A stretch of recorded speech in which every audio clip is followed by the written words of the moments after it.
Hello, everybody. I think I was making so many videos, I decided I should probably do one about Newsela. And so I'm going to go ahead and share my screen and log in and show you those potential options also available this year. Okay, so cool part, I think I was just going to stop myself from going any further when I saw this. My guess will be when you log back in, it'll do similar and kind of update you as to what's new. That's what this tab is. Let's check out what um, looks like they're affiliated on the left here with some additional, resources, and that might be kind of nice. So, if you don't know about Newsela, you can also change the Lexile level of each reading. So it's one of these potential ways to stay with current events and even work with kind of various groups and set goals about pushing toward the next Lexile. So that's what I wanted to show you a little bit.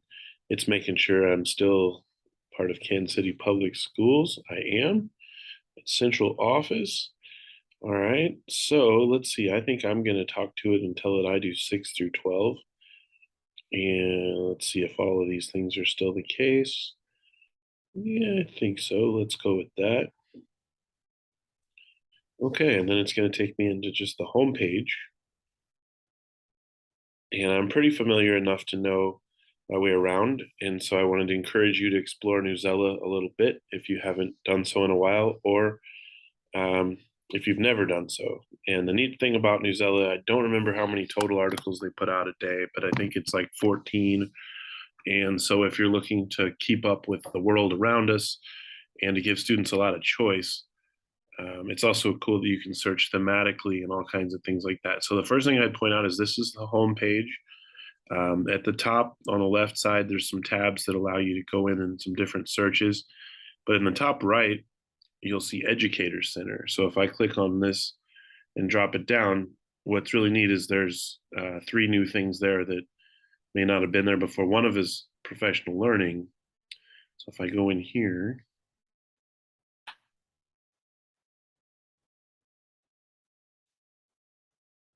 there's a lot of new things about how to use it really effectively. So that's really nice. Eventually, we might need some of these materials about integration.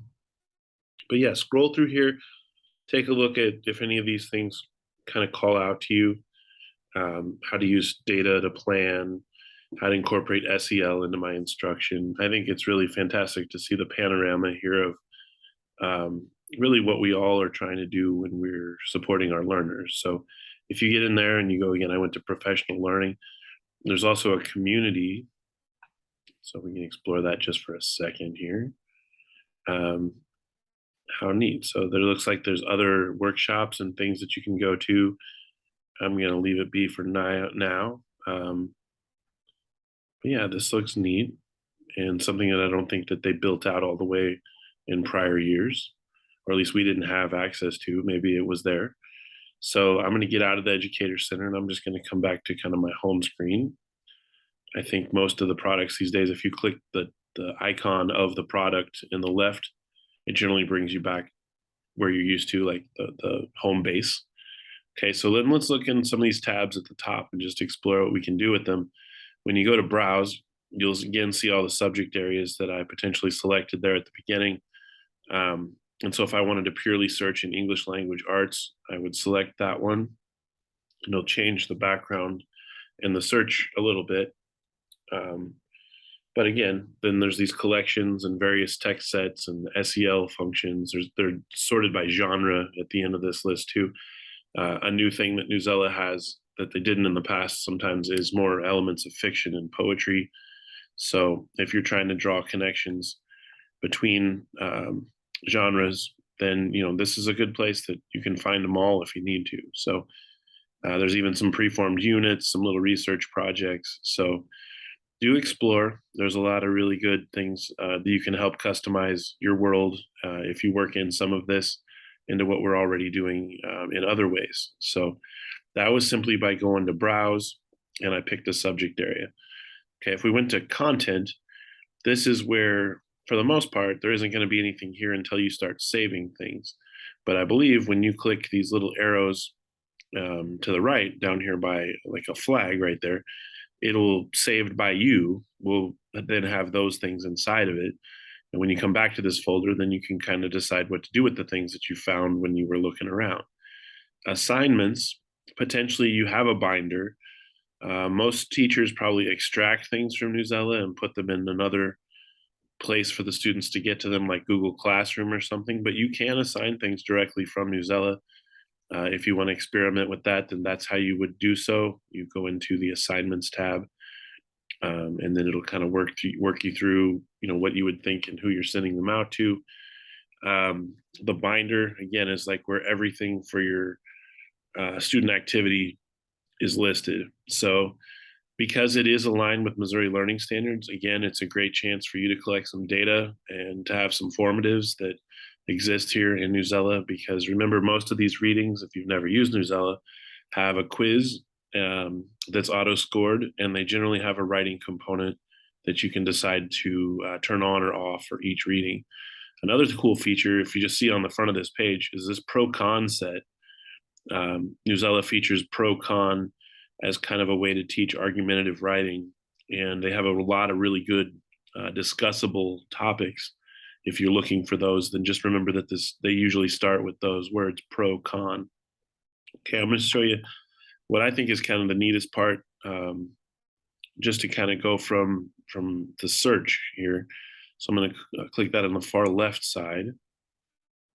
And what happens is it really just wants you to search by a variety of different ways. So I could search by standards, but I could also search by thematic goal. So like, look right there. If I just did pro-con, like I was talking about, then really I don't have to look too much farther to find, let's say we should pay fast food workers more, right? Let's go in this article. And what happens when you're in the article is that you'll immediately notice that the part at the top is telling us the lexile that it is first assigned to. It has a lot of these other features at the top that we, can make use of or attract to students, where they could sit and have this read to them kind of in a station, because it does have an audio reader. This is something that students could do in a group. This is something that students could use when they choose on their own a reading. And then you and the student both have access to this button up here, where you can basically reduce the lexile when we're trying to stay on grade level. But on some occasions, it makes a text much more accessible if we were to drop it down a little bit. In this other button here, we could turn it to, believe it or not, Spanish. So just with one button, that might be something that your students could even toggle back and forth between. They'll catch a lot of the nuance of the language. They'll see cognates, they'll see punctuation, and various things that we're all working on in both frames of the language. So that's a really powerful feature, and something that your students could kind of learn from, and be, just have some agency if they needed some support. Okay, so then activities, when I open this little guy on this side, again, it's getting ready for me to assign. It keeps asking me that in this corner.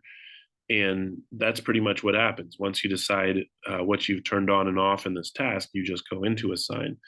But right now, the ELA component for write has provided a prompt.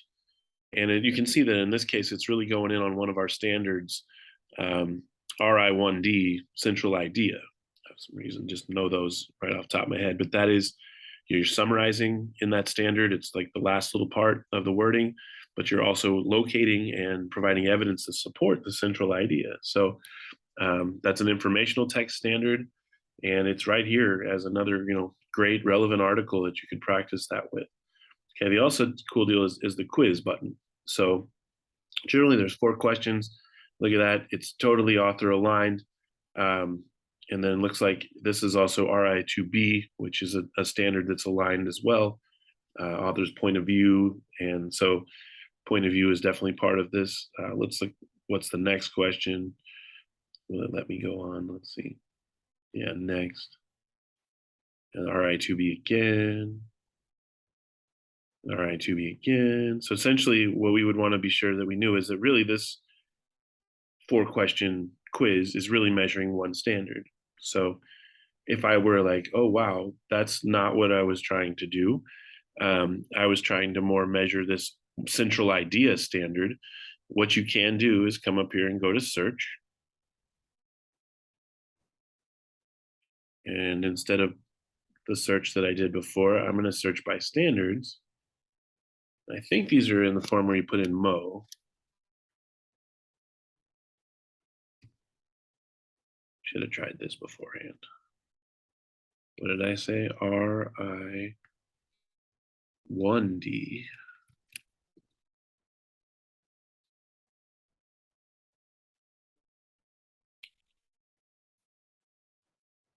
Okay. So I think so. Looks like these are at various grade levels. I'm not sure this is exactly our coding, and these are all social studies. So maybe not. Hold on. Let's try it without the Mo. Okay. Well, darn. Let's try Central Idea. I have used a number of these products, and I think perhaps I'm confusing that you search this way in Study Sync when you just use the words Mo. Yeah, it looks like in Newsela, more so, you're trying to find the standard associated with that. That you could really just use the word Central Idea. And again, if I'm not in the standards button, I think I'm going to find more exacting when I use a word like that to search for content or specific material. So, pretty likely that when you go into one of these, the quiz will be asking and assessing that skill of Central Idea. So, all right, I hope that gives you some sense of what's in here and how it could be helpful to you. Um, do go in and search. I think that's the best way we discover anything. You can see up in the corner, the lights you're identifying information. Remember, there's these supports up here in community. I don't think we even went into support. So let's just see what that might look like. Oh, good. So most of these resources have gotten hip to most of us need these little small videos or some way to kind of refresh. We also need a way to search when we need something for what to do. So if you need to get started, if you need to customize, if you need to change your settings, if you need to know how to review your student work, I think if you came in here with these main tabs, you would feel pretty satisfied that you knew what to do. So do try some of those strategies. I think that's the best way, again, that we get used to these products. So let me stop sharing my, oh, I did it again. No way. I hope I didn't do it again.